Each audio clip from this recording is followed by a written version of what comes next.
My name is Harper Williams. I just turned 23 and graduated with an accounting degree. The inheritance my grandmother left me paid for my education and was supposed to secure my future. But right now, I'm sitting in a bank branch I've never visited before, watching my father push a pin into my hand. Just sign, it's routine. He insists with a smile that doesn't reach his eyes. My mother squeezes my elbow until it hurts. As they look away, I slip a folded note to the teller. Before I tell you how I saved my financial future that day, let me know where you're watching from in the comments and subscribe if you want more stories about standing up for yourself. Welcome to Revenge Amy channel. Help our channel reach our first 1,000 subscribers by liking and subscribing. Your support is what keeps us going and allows us to continue telling inspiring stories of justice, healing, and self-worth. Now let's get back to the story. Growing up, my grandmother Eleanor was my safe haven. She lived just 3 blocks from our family home in Springfield, and I would ride my bike to her house almost every day after school. While my parents were always wrapped up in their own world of financial worries and arguments, Grandma Eleanor provided the stability I craved. A woman must always be able to stand on her own 2 feet, she would tell me as we baked cookies together in her sunny kitchen. Financial independence is just as important as emotional independence, Harper. Grandma Eleanor wasn't just wise about money, she had built her entire career on it. For 40 years, she worked her way up from a bank teller to becoming the manager of the largest branch in our county. She started in an era when women in banking were rare, facing discrimination and doubts about her capabilities. But her sharp mind and unwavering determination proved all the naysayers wrong. Money isn't just numbers on a page, she explained to me when I was 12. It's freedom, security, and choices. Never let anyone take those away from you. When I turned 16, Grandma invited me to her house for a special birthday lunch. After we finished her famous pot roast, she handed me an envelope. "This isn't your real present," she said, her eyes twinkling. "It's something better." Inside was documentation of a trust fund she had established for me. The money would be available in 2 stages. The first portion when I turned 18 to pay for my education, and the full balance would become accessible when I either turned 25 or completed my college degree, whichever came first. "I've seen too many young people struggle with debt," she explained. "Your education should be an investment, not a burden." My parents' reaction to the news was telling. My mother, Karen, seemed genuinely happy for me, but my father, Martin, had a very different response. His expression was calculating, and I remember him asking Grandma Eleanor specific questions about the trust, who controlled it, when exactly I would get access, and whether there were ways around the age restrictions in case of emergency. "The money is for Harper and Harper alone," Grandma stated firmly. "I've made sure of that." Looking back, I should have recognized the red flags. My father had always struggled with money management.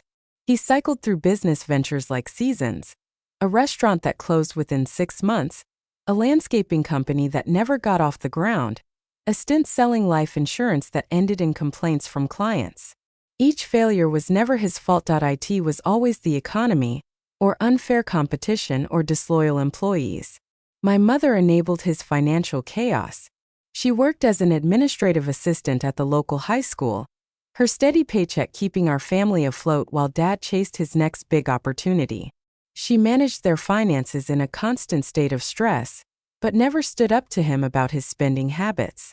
During my first 2 years of college, I lived in the dorms and saw my family mainly on holidays. Grandma Eleanor would visit me on campus once a month, and we'd have lunch together where she'd offer practical advice about classes and career planning. Then during my sophomore year, she was diagnosed with an aggressive form of pancreatic cancer. Within 3 months, she was gone. The grief hit me hard. Grandma had been my anchor, my guide. Returning to her empty house to help sort through her belongings felt surreal. Among her papers, I found detailed notes about my trust fund. She had been meticulous in her planning, ensuring everything was legally sound and clearly documented. After the funeral, I noticed a shift in my parents' attitude toward me. My father, Martin, started calling more frequently, asking casual questions about my studies and when I'd be graduating. My mother, Karen, began sending care packages to my dorm with notes, emphasizing how much they had sacrificed for me over the years. As graduation approached, the pressure intensified. Family takes care of family became my father's mantra whenever we spoke. After all we've done for you, it's going to be your turn to help us out soon, he'd say with a significance that made me uncomfortable. My mother's approach was more subtle but equally persistent. Your father and I aren't getting any younger, she'd sigh during our calls. We've given up so much for you. Parents shouldn't have to struggle while their children live comfortably. The guilt trips escalated after I received my acceptance letter to graduate school. I had planned to continue my education using part of my inheritance, something Grandma had encouraged. Graduate school? What a waste, my father scoffed when I told him. You already have a bachelor's degree. It's time to start being responsible and think about your family's needs instead of just your own. I tried explaining that this was what Grandma wanted for me, but that only made things worse. Your grandmother isn't here anymore, my mother snapped. We are. And we need you to be practical, not selfish. The inheritance that Grandma Eleanor had intended as my foundation for independence was becoming a source of tension, pulling me back into a family dynamic I had hoped to escape. Little did I know then just how far my parents would go to get their hands on what they believed should be theirs. The day I received my diploma should have been one of pure celebration. 4 years of hard work, late-night studying, and dedication had paid off. As I walked across the stage in my cap and gown, I caught sight of my parents in the audience. They weren't cheering like the other families. They were whispering to each other. My father's face animated as he gestured with his program. At the post-graduation lunch, which they insisted on paying for despite my offers, my father raised his glass in a toast. To Harper, he said, smiling broadly, who is about to enter the real world and finally start contributing to this family. The comment stung, but I brushed it aside, not wanting to cause a scene. My roommate, Jasmine Lee, who had joined us, raised an eyebrow but said nothing. 2 days later, I began actively job hunting. With my accounting degree, I had several promising leads. I was particularly excited about an entry-level position at Dexter & Associates, a financial advisory firm that specialized in helping people plan for retirement and major life events. Financial advisory? That's perfect, my father exclaimed when I told him about the interview. You can practice by helping me reorganize our family finances. I've got some great investment ideas that just need a little capital to get started. The way he emphasized capital made my stomach knot. Before I could respond, he continued, Actually, now that you're graduated, we should sit down and go over your inheritance. I can help you manage it. Investing is tricky business for someone with no real-world experience. I explained that I wanted to get settled in a job first before making any major financial decisions, but this only seemed to frustrate him. You've always been so stubborn, he said, his tone sharpening. Just like your grandmother. Sometimes I think she turned you against us. The accusation was so unexpected and unfair that tears sprang to my eyes. That's not true, I protested. Grandma loved all of us. Then prove it, he challenged. Show us that family matters by helping your parents who have sacrificed everything for you. These conversations became more frequent and more intense. My mother took a different approach, calling me late at night, her voice quavering. I hate to bother you, sweetheart, she would begin, but the property tax bill came today, and I just don't know how we're going to manage. Your father's been so stressed he can't sleep. If only we had a little help to get through this rough patch. I sent them money, $500 here, $800 there, from my modest savings, hoping it would ease the pressure. It never did. The requests only grew larger and more frequent. Things took an alarming turn when I received a call from a credit card company about a missed payment on an account I didn't recognize. Confused, I asked for more details. The account had been opened 6 months earlier in my name with my social security number. The current balance was over $12,000. Shaking, I requested a full statement. When it arrived, I discovered charges for home appliances, expensive electronics, and even a weekend getaway to a casino resort, none of which I had purchased. That I drove to my parents' house unannounced. Walking in, I saw a new large-screen television in the living room and sleek stainless steel appliances in the kitchen that hadn't been there during my last visit. When confronted, my father didn't even deny it.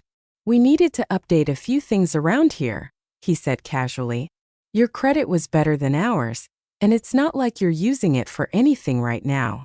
"You committed fraud," I said, my voice barely above a whisper. "You stole my identity." "Don't be so dramatic," my mother interjected. "We're family. What's yours is ours. That's how it works." My father leaned forward, his expression hardening. "After everything we've done for you, raising you, feeding you, clothing you, you begrudge us a few necessities? By putting me thousands of dollars in debt without my knowledge or permission," I countered. "We were going to pay it off," my mother insisted, though her averted gaze told me otherwise. "With what money?" I asked. Neither answered. From that day forward, I began sleeping with my important documents, birth certificate, social security card, bank statements, under my pillow. I checked my credit report weekly and placed fraud alerts on my accounts. I felt like a prisoner in my own life, constantly vigilant. One night while staying at my parents' house before an early interview, I overheard them talking in the kitchen long after they thought I'd gone to sleep. "The second mortgage is 3 months behind," my mother, Karen, whispered urgently. "They're threatening foreclosure." I know," my father, Martin, responded, his voice tense. "But once we access Harper's full inheritance, we can catch up on everything. Pay off the cards, the car loans, the mortgage, maybe even start fresh somewhere else." "But how?" Karen asked nervously. She's so cautious now ever since the credit card incident.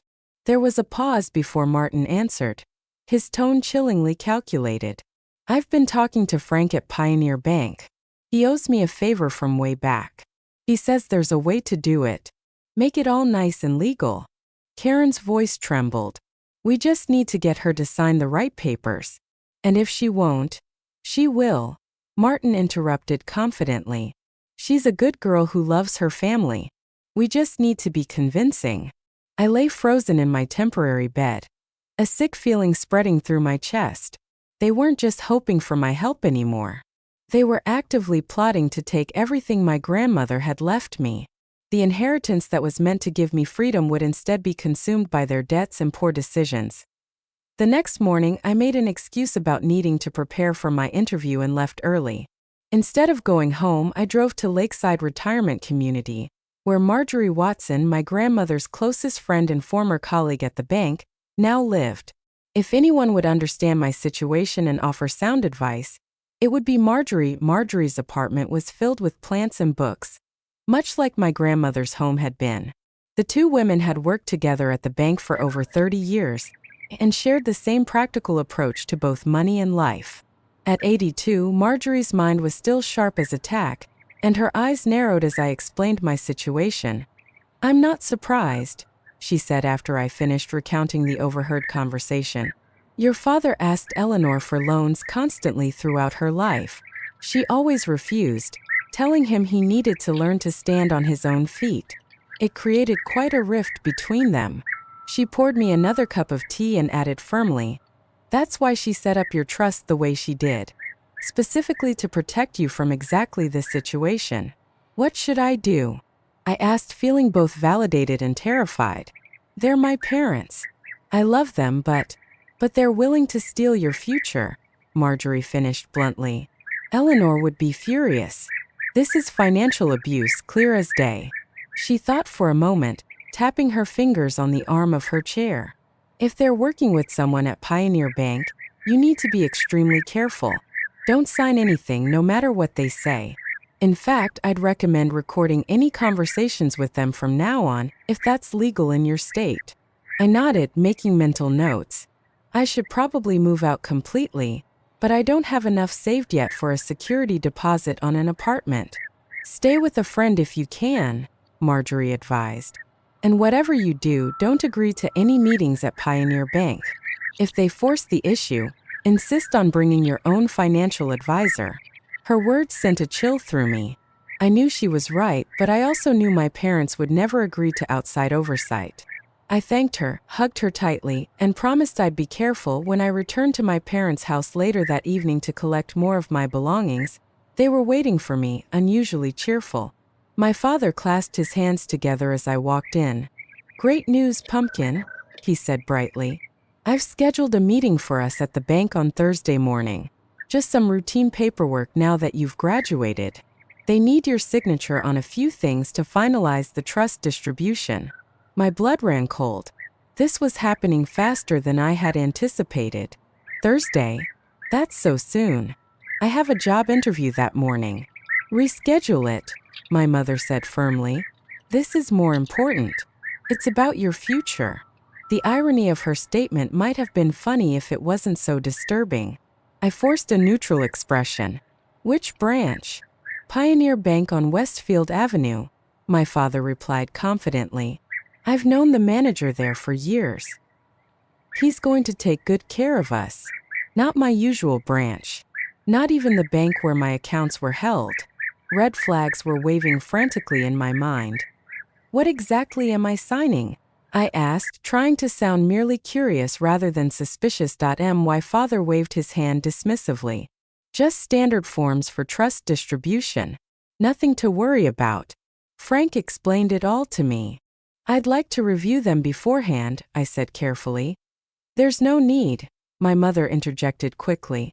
"They'll explain everything at the meeting. It's all very straightforward." That night, they ordered expensive takeout from my favorite restaurant, something they rarely did given their financial situation. The forced normalcy of our dinner conversation felt surreal, like actors performing in a play about a happy family. "I was thinking," my mother said as she served cheesecake for dessert, "you should wear that nice blue blouse I bought you for Christmas to the bank tomorrow. First impressions matter." I nodded noncommittally, my mind racing. After dinner, I excused myself to prepare for the meeting and locked myself in my old bedroom. Immediately, I called Jasmine. "Can I crash at your place for a while?" I asked after explaining the situation. "Maybe starting tomorrow after this bank meeting." "Of course," she said without hesitation. "And I'm coming with you to that bank." "They'll never allow it," I said. "Then I'll wait outside. If you're not out in 30 minutes, I'm coming in and I'm calling the police if necessary." Her support gave me courage. I spent the night researching what documents could legally transfer control of my inheritance. Based on what I found, I needed to be on guard for power of attorney forms, asset transfer authorizations, or joint account applications. Any of these could potentially give my parents access to my funds. I also gathered evidence of the fraudulent credit card, taking photos of statements and documenting the unauthorized purchases. If things went badly, I wanted proof of their previous financial exploitation. Sleep was impossible.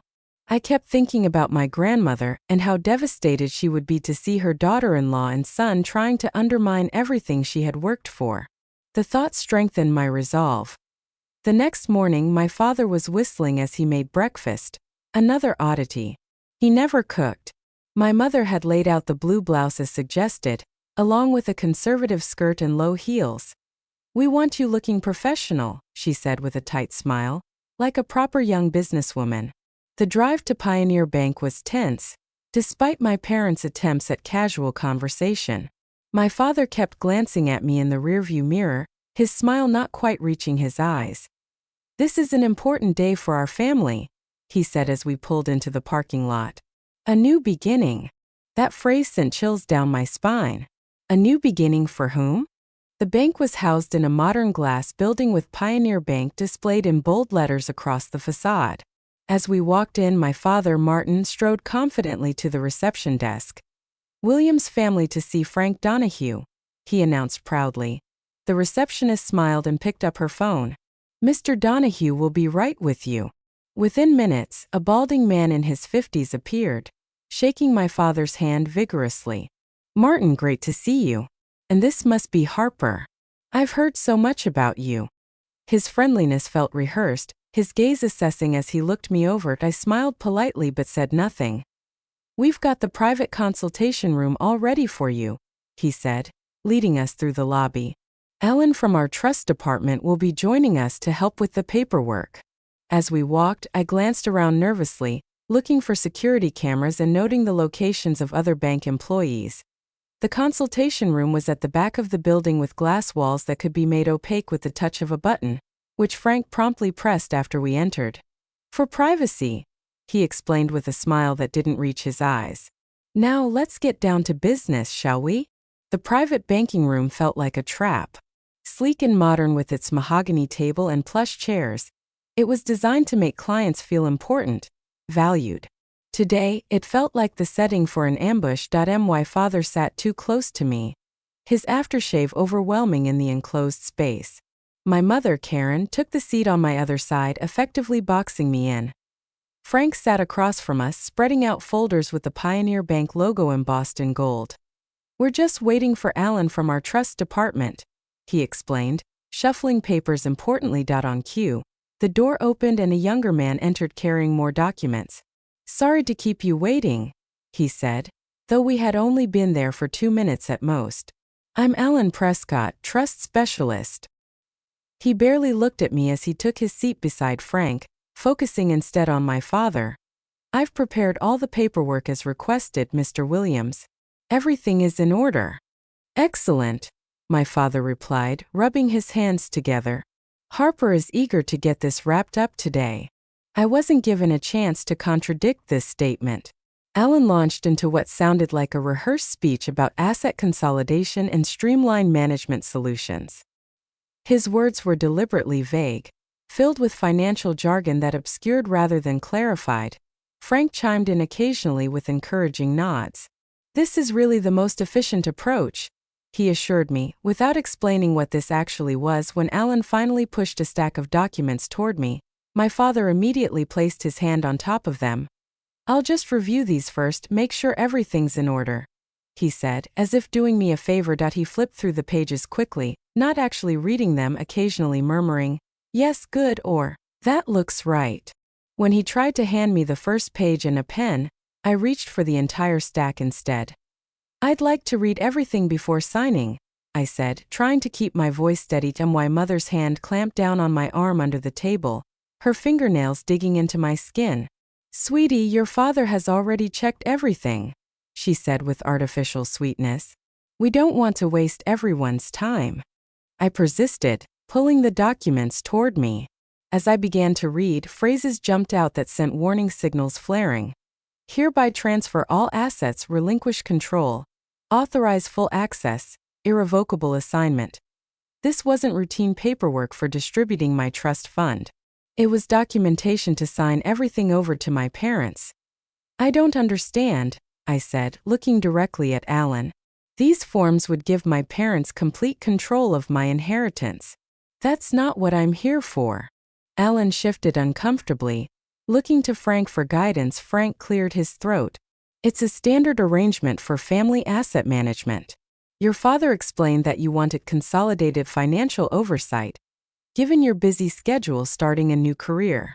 I never said that, I stated firmly. My father laughed, a brittle sound. Harper is just nervous about financial matters. Women often are. That's why we're setting this up, to take that burden off her shoulders. The sexist comment hung in the air. Alan looked increasingly uncomfortable. Actually, I continued, my grandmother set up this trust specifically so that I would have financial independence. These documents would completely undermine her wishes. Your grandmother didn't understand the realities of today's economy, my father countered, his friendly facade beginning to slip. Times have changed. Families need to pool resources. My mother's grip tightened painfully on my arm. Under the table, she pinched me hard. Harper, she hissed, stop being difficult. I noticed Alan watching this interaction with growing concern. Frank, however, seemed determined to move forward. Perhaps we should focus on the signature pages, Frank suggested smoothly. The legal language can be intimidating, but I assure you everything is standard procedure.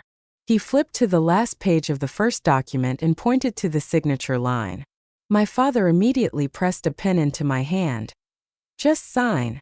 It's routine, he insisted, his voice harder now, demanding compliance. I needed time to think. May I use the restroom before we continue? I asked. Frank seemed about to object, but Alan nodded.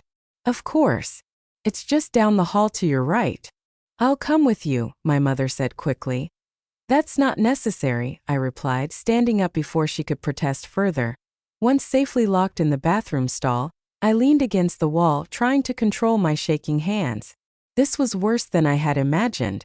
They weren't just trying to access my money. They were attempting to take complete control of everything my grandmother had left me, that if I signed those papers, I would legally hand over my entire financial future. That I dug through my purse with trembling fingers, finding an old receipt from the pharmacy. On the back, I wrote in clear, desperate letters, "Help! Being forced to sign. They're trying to take my inheritance. Call manager." Don't let them see this note. Folding the paper as small as possible, I tucked it into my palm. Now, I just needed a way to pass it to someone without my parents noticing. Taking several deep breaths, I splashed cold water on my face and returned to the conference room, a plan forming in my mind. As I sat down, I noticed a young female teller had entered the room and was refilling the water pitcher on the side table. Perfect. Could I have some water, please? I asked, moving toward her. As she poured a glass for me, I deliberately knocked my purse off the table. Oh, I'm so clumsy, I exclaimed, bending down with her to help gather the spilled contents. As we both reached for a lipstick that had rolled under the table, I pressed the folded receipt into her hand. Meeting her eyes meaningfully, she gave no indication of having received anything, professionally helping me collect my belongings before leaving the room. My father, impatient with the delay, tapped the documents in front of me. Now let's get these signed so we can all move on with our day. I still have questions, I said, stalling for time. Why does this form mention irrevocable transfer? And what does this paragraph about surrendering all future claims mean? My father, Martin's face darkened. Those are just legal formalities. Nothing to concern yourself with. Actually, I persisted. They seem very concerning. This looks like I'd be giving up all rights to my inheritance. You're overreacting, my mother, Karen, interjected quickly. Your father knows what's best.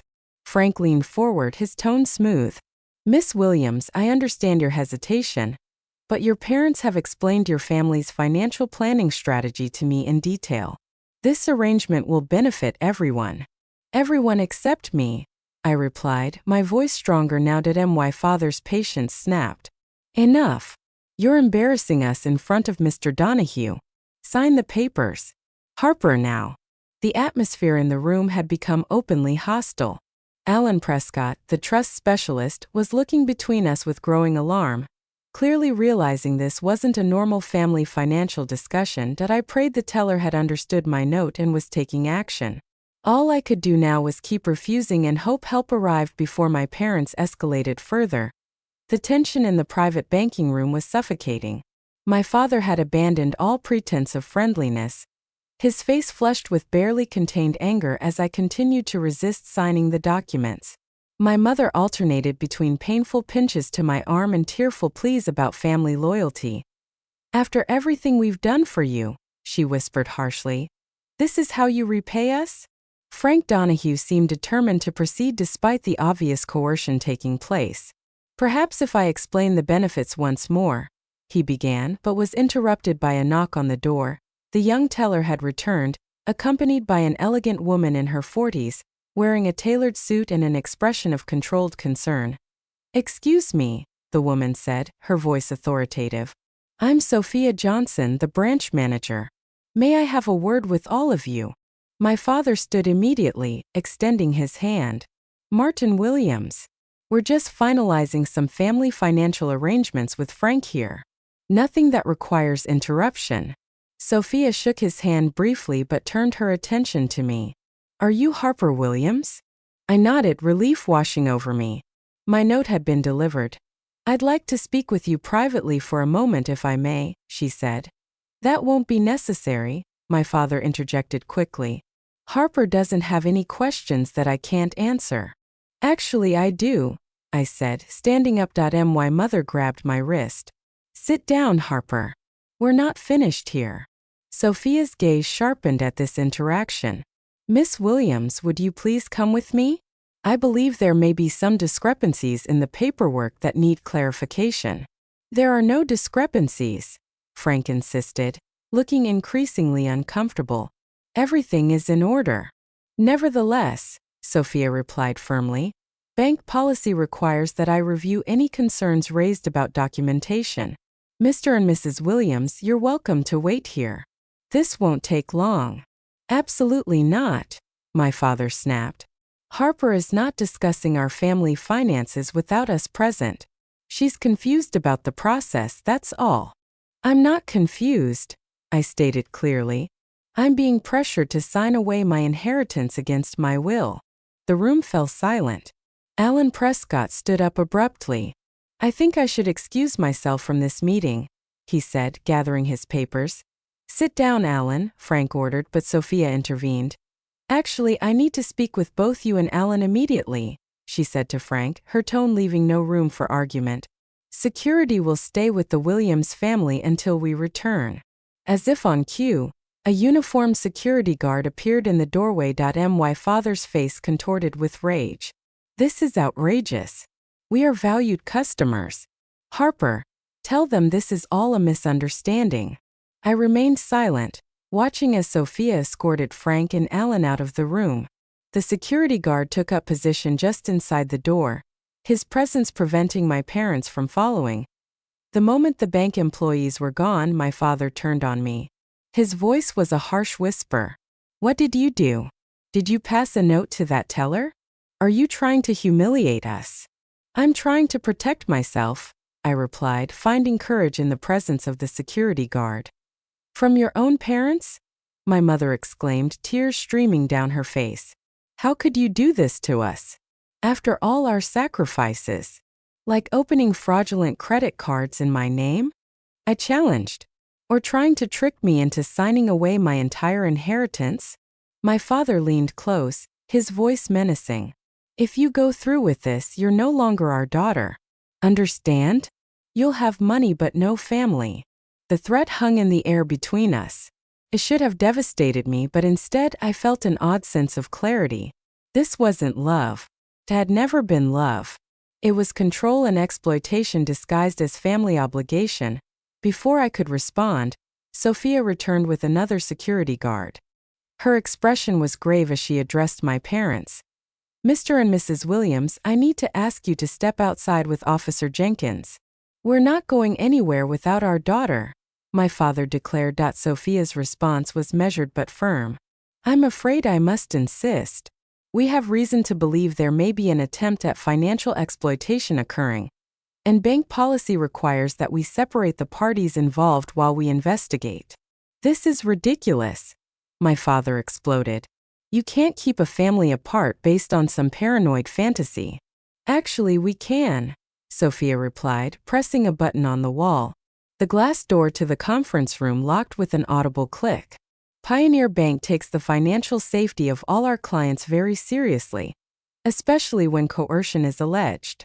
My mother began to sob dramatically. Harper, tell them they're wrong. Tell them we're just trying to help you.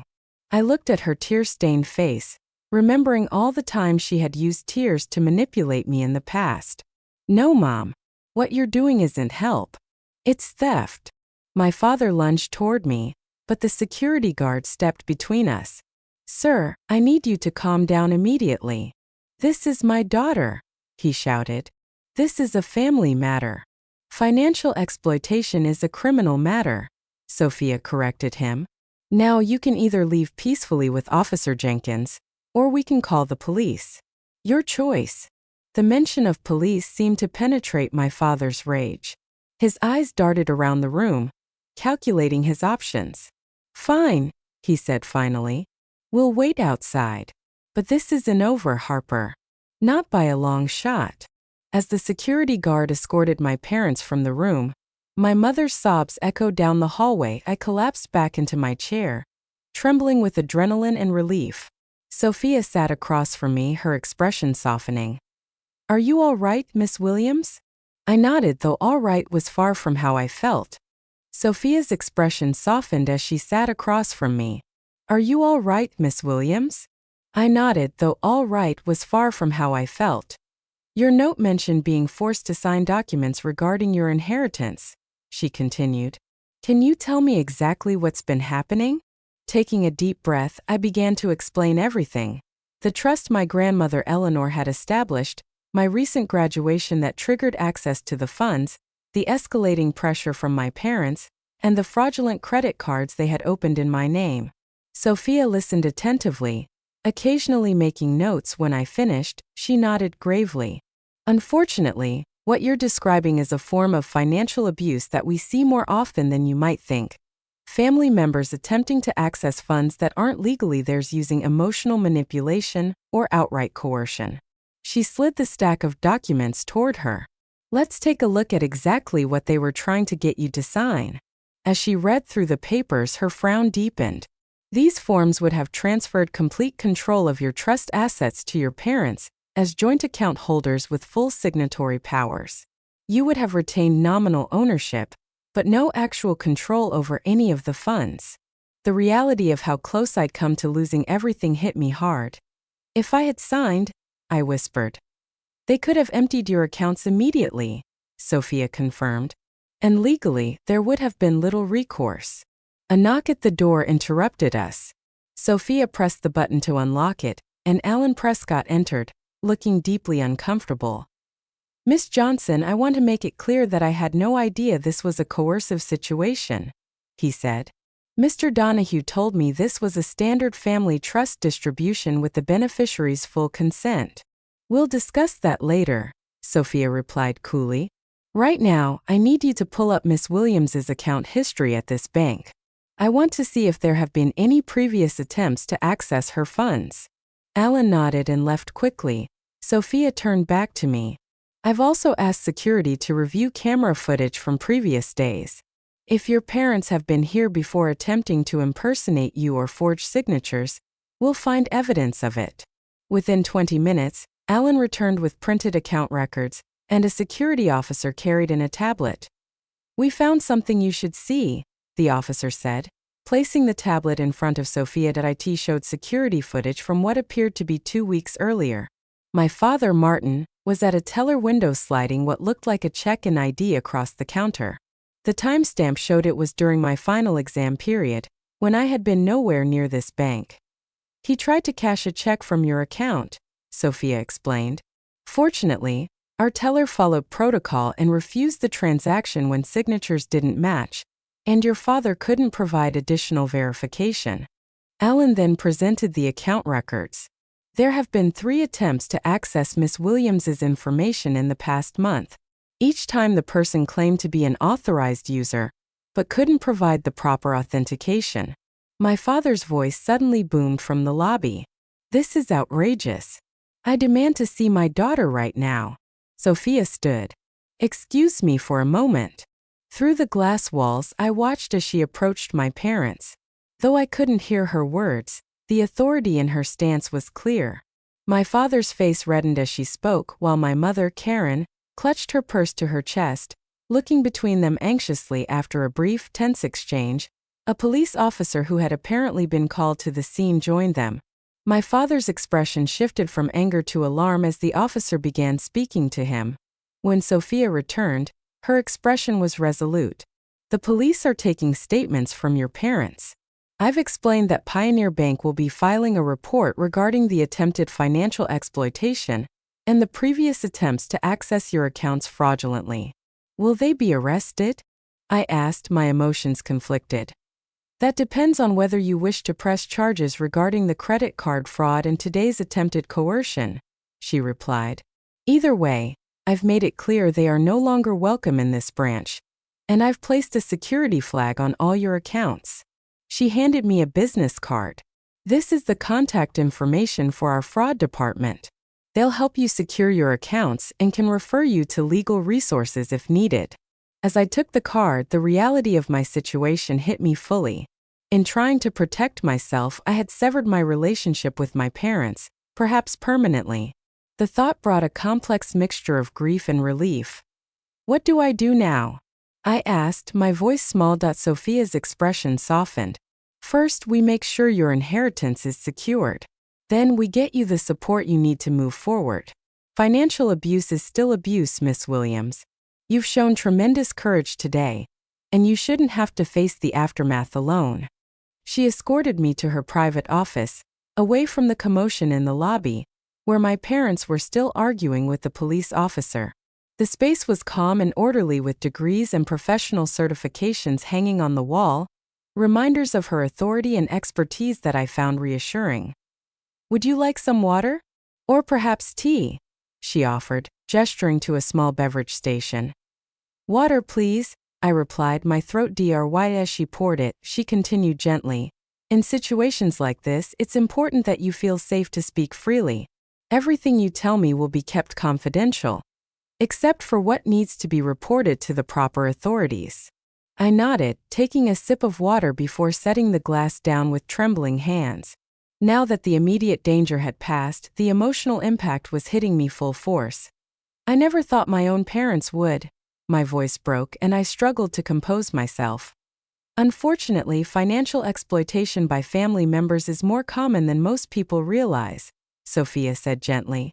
It often starts small and escalates gradually, especially when there's a history of financial instability on the part of the exploiters. That described my parents perfectly. She asked me about the terms of the trust my grandmother had established. I explained how Eleanor had structured it. The first portion available at 18 for education, the full balance accessible upon either my 25th birthday or college graduation, whichever came first. She was very specific about it being for my financial independence, I added. Sophia nodded. Do you have copies of these trust documents? Yes, at my apartment. My grandmother gave me duplicates of everything. Good. Those will be important for establishing the legal boundaries your parents were attempting to cross. A knock at the door interrupted us. Alan re-entered with a folder of documents. I've pulled the forms that were presented to Miss Williams today, he said, handing them to Sophia. And I've spoken with our security team about Mr. Donahue's involvement. Sophia reviewed the papers, her expression darkening. These aren't standard trust distribution forms. These are asset transfer authorizations with joint access provisions. She looked up at Alan. Who prepared these? Mr. Donahue handled them personally, Alan admitted reluctantly. Sophia's jaw tightened. Please ask Mr. Donahue to join us immediately. Moments later, Frank Donahue entered, visibly nervous, accompanied by security. Sit down, Frank, Sophia directed, her tone leaving no room for argument. I need you to explain exactly how these documents came to be prepared, and what your relationship is with Martin Williams. Frank tugged at his collar. Martin and I go way back. We were fraternity brothers in college. He approached me a few weeks ago about helping his daughter access her trust fund. And did he explain that his daughter was unaware of the true nature of these documents? Sophia pressed. Frank squirmed. He said she was inexperienced with financial matters and needed guidance, that the family had agreed to consolidate their resources. That's a lie, I interjected. I never agreed to anything like this. Sophia's voice was sharp. Did you verify Miss Williams's consent independently as bank policy requires? Frank's silence was damning. Furthermore, she continued, security footage shows Mr. Williams attempting to access Miss Williams's accounts fraudulently 2 weeks ago. Were you aware of this? I may have heard something about a verification issue, Frank admitted reluctantly. That's enough, Sophia snapped. You're suspended effective immediately pending a full investigation. Please surrender your bank credentials to security before leaving the building. As Frank was escorted out, Sophia turned back to me. I apologize for our bank's failure to protect your interests. I assure you appropriate action will be taken. By the time I left the bank that day, my parents had been escorted from the building, warned not to return. My friend Jasmine was waiting outside, and the moment I saw her, I broke down in tears. She hugged me tightly. It's going to be okay. You're not alone. The weeks that followed were a blur of legal consultations, therapy appointments, and sleepless nights. With Sophia's help, I transferred my inheritance to a new bank under stricter security protocols. I moved in with Jasmine temporarily, later finding my own apartment. Therapy with Dr. Patricia Mills helped me process the betrayal. Professionally, I accepted a job at Dexter & Associates, a financial advisory firm, where I found new purpose helping clients establish financial independence. Months later, I founded the Eleanor Williams Foundation, dedicated to teaching young adults financial literacy and protecting themselves from exploitation. Standing at the podium during its first public event, I felt my grandmother's presence beside me. "Financial abuse thrives in silence and shame," I said to the audience. "By sharing our stories and knowledge, we break that silence and build communities of support and empowerment." The journey from that terrifying day at the bank to this moment of strength had been painful, but it had given me something invaluable: the unshakable knowledge of my own resilience and worth. True wealth, I realized, wasn't just the inheritance I had protected. It was the courage to stand up for myself, the wisdom to honor my grandmother's legacy, and the strength to build a future on my own terms. Thank you for following this story till the end.